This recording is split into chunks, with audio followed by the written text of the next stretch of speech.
Hélène Frappa, je vous ai demandé pour cette séquence de bien vouloir échanger avec moi sur le cinéma qui est très prégnant et présent dans votre vie et sur la musique qui vous accompagne, qui vous touche et qui vous fait danser, parce que je vous ai vu danser tout à l'heure, donc je veux qu'on en parle de ça. Alors le cinéma, tout d'abord, réalisateur, film, vous en convoquez certains dans votre dernier livre, Black Edwards notamment, Rossellini, c'est à vous. Alors le cinéma, je pense qu'il m'a... Probablement, je suis venue au cinéma en même temps qu'à l'écriture, à la littérature. Et d'ailleurs, j'ai mis des années à comprendre ce que souvent des critiques ou des lecteurs ou des proches me disaient en me disant que j'avais une écriture visuelle. Je ne comprenais pas en fait.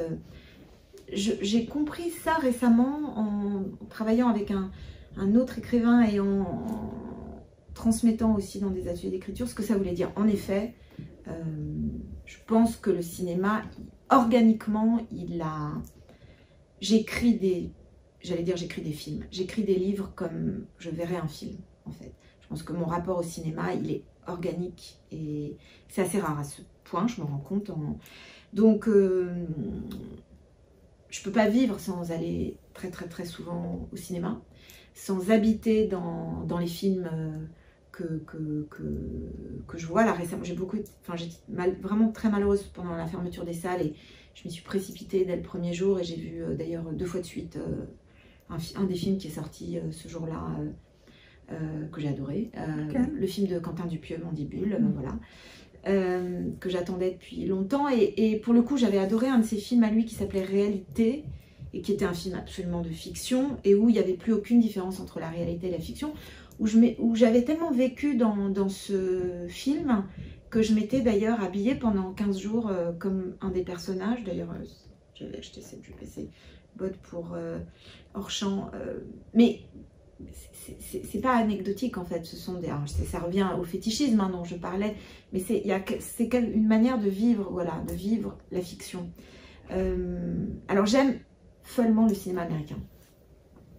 À vrai dire, je pense qu'au fond, pour moi, le cinéma est américain depuis ses débuts. Alors j'ai écrit sur Rossellini, j'ai écrit sur Rivette, je continue à adorer beaucoup de cinéma français et tout, mais j'ai une exaltation particulière. Et c'est vrai que j'ai besoin du cinéma pour penser, pour comprendre des choses. Récemment, j'ai revu énormément de films de John Ford, de western, qui m'ont permis de comprendre à nouveau des films que j'avais déjà vus, mais que je revois. Je revois énormément les films. Et c'est vrai que dans l'écriture, je m'en rends compte. Alors, j'avais fait une expérience assez étonnante d'écriture avec mon roman Lady Hunt, où je l'avais entièrement vu comme un film pendant longtemps, un an, je veux dire, quelques mois, je sais plus, un an presque. Je m'étais fait le film. Et puis après, j'ai écrit le roman à partir du film que je m'étais fait dans ma tête et comme une sorte de... Voilà, j'avais écrit le film, pas comme un scénario. J'ai écrit par ailleurs, moi, pas mal de scénarios dans ma vie, mais ça, c'est un autre type d'écriture. Et ensuite, j'ai écrit le roman et je pense qu'il y a la trace dans ce livre qui est vraiment incroyablement, oui, on pourrait dire visuel. Pas comme des images. J'ai toujours trouvé que le terme d'image était un terme un peu faible pour rendre compte de ce que je ressentais. Moi, j'emploierais plutôt le mot vision. Des visions. Voilà. Et la puissance de la vision. Pourquoi est-ce que j'aime tellement le cinéma? Parce que, pour parler de la salle, de l'expérience de la salle, vous êtes spectateur, vous rentrez dans une salle, les lumières s'éteignent, beaucoup plus qu'au théâtre, il fait vraiment noir. Et en fait, vous voyez des visions devant vous, dans le noir. On oublie ça, mais c'est quelque chose de magique, en fait, de voir dans le noir. Et pour moi, l'écriture, elle a à voir avec ça. C'est-à-dire que je pense... pour le coup, une de mes écrivaines préférées, c'est Nathalie Sarraute. J'ai une admiration et vraiment une passion pour toute l'œuvre de Nathalie Sarraute à laquelle je reviens sans cesse. Et elle a écrit un très beau livre sur l'écriture qui s'appelle Entre la vie et la mort. Et elle n'a cessé d'écrire sur ce lieu qui est dans une zone qui se situe entre la vie et la mort, entre le rêve et la réalité, dans une sorte de zone un peu somnambulique qui est celle de l'écriture et qui a pour moi à voir avec l'expérience du spectateur dans la salle de cinéma. Cette expérience qui est vraiment, oui, médiumnique. Moi, j'adore toutes les scènes, il y en a beaucoup. Récemment, j'ai revu le film de Fritz Lang, que je connais par cœur, mais le Ministry of Fear, le ministère de la peur, parfois appelé Espion sur la Tamise en français, où il y a une scène extraordinaire de médium, avec une femme médium incroyable, et son visage, un peu comme dans la Féline de Cat People de Jacques Tourneur, ça comme un rond de lumière dans le noir, et c'est une femme qui entend les voix des morts. Voilà, elle entend les voix des morts. Les écrivains entendent les voix des morts, et humblement, ils retranscrivent ce que les morts, mais pas seulement leurs morts, tous les morts, et tous ceux qui n'ont pas été peut-être assez entendus de leur vivant, ont à leur dire, en fait. Un réalisateur, un film.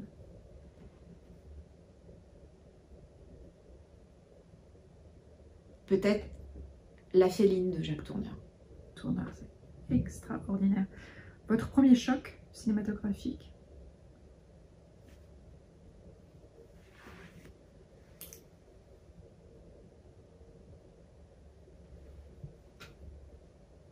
Oh, j'en ai tellement. Je pense que ça a dû être Gilda. Enfin, vous en parlez d'ailleurs. Voilà. Vous la convoquez. Voilà, c'était, je pense, le cinéma américain. J'ai revu le film plein de fois après. D'ailleurs, j'ai été assez frappée de ce que ça raconte, qui est assez tragique, en vrai. Elle s'en prend quand même plein la gueule, cette Gilda, dans le film. Il y a quelque chose, de toute façon, comme dans toutes les grandes œuvres, plein de récits en même temps, de couches de récits qui sont convoqués. Et tous ces récits luttent les uns avec les autres, ou les uns contre les autres. Et en même temps, il y a ce qu'on appelle le glamour, enfin, cette puissance hypnotique, aussi bien de l'actrice, de la mise en scène. Voilà. C'est de l'hypnose, le cinéma. Et c'est de l'hypnose, donc le but, c'est de mettre le spectateur dans une sorte d'état de transe. Et moi, c'est ça qui m'excite, en fait, aussi bien dans la littérature qu'au cinéma. Alors, la musique. Alors, vous pourriez me parler d'Art Pepper? 5 minutes, parce que vous convoquez Art Pepper dans le livre. Et la musique en général, quelle place a-t-elle dans votre vie? La musique, elle a une place, je pense que... Je viens d'une famille, en tout cas du côté maternel, qui chantait beaucoup, en fait. C'est une famille méditerranéenne. Dans les familles méditerranéennes, on chante beaucoup, en fait. Enfin, dans la civilisation méditerranéenne. Vous chantez? Moi, je chante beaucoup. Oui, vraiment beaucoup. Même, ça m'arrive de chanter des fois dans la rue. Oui, tout le temps. Enfin, il n'y a pas une journée... Je voulais être chanteuse d'opéra quand j'étais enfant, d'ailleurs. Mais indépendamment de mes qualités vocales ou mon absence de qualité vocale, oui, je chante beaucoup. Ça a à voir avec la poésie, ça a à voir avec le fait de... Et c'est vrai que je ne sais pas si je chante juste, mais j'ai été beaucoup obsédée par le fait qu'il fallait chanter juste, qu'il fallait...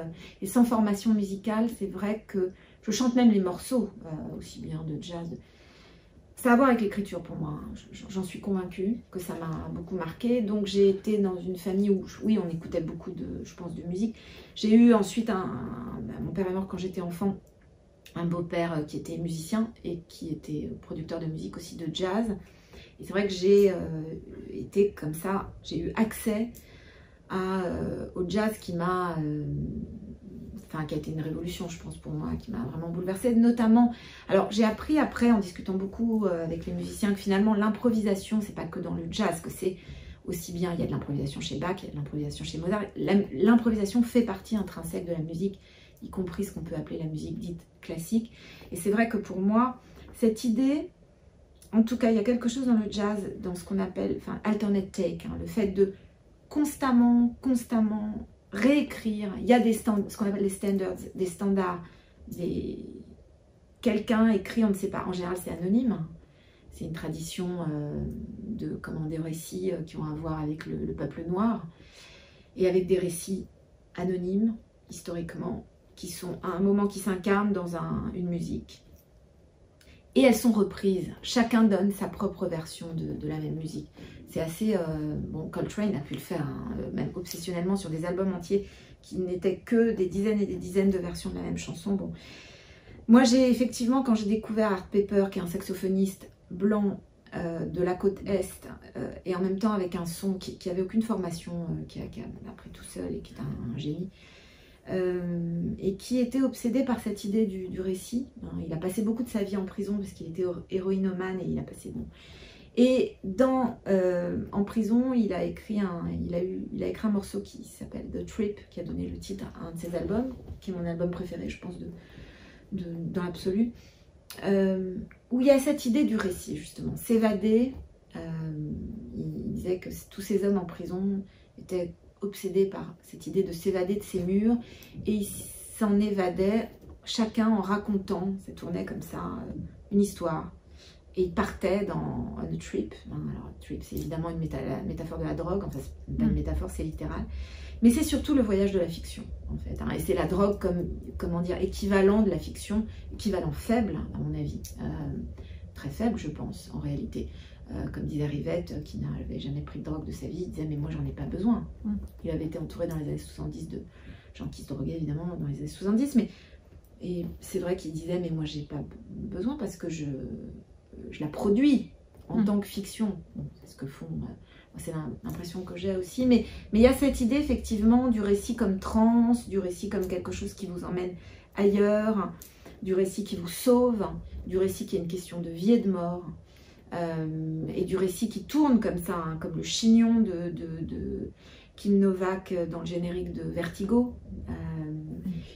Voilà, qui vous embarque dans un mouvement hypnotique et qui est très sexuel aussi, hein, la drogue aussi comme métaphore de quelque chose qui a à voir avec le sexe, et qui sont ces pulsions-là qui sont dans l'écriture, hein, c'est très charnel, c'est organique, c'est charnel. Un son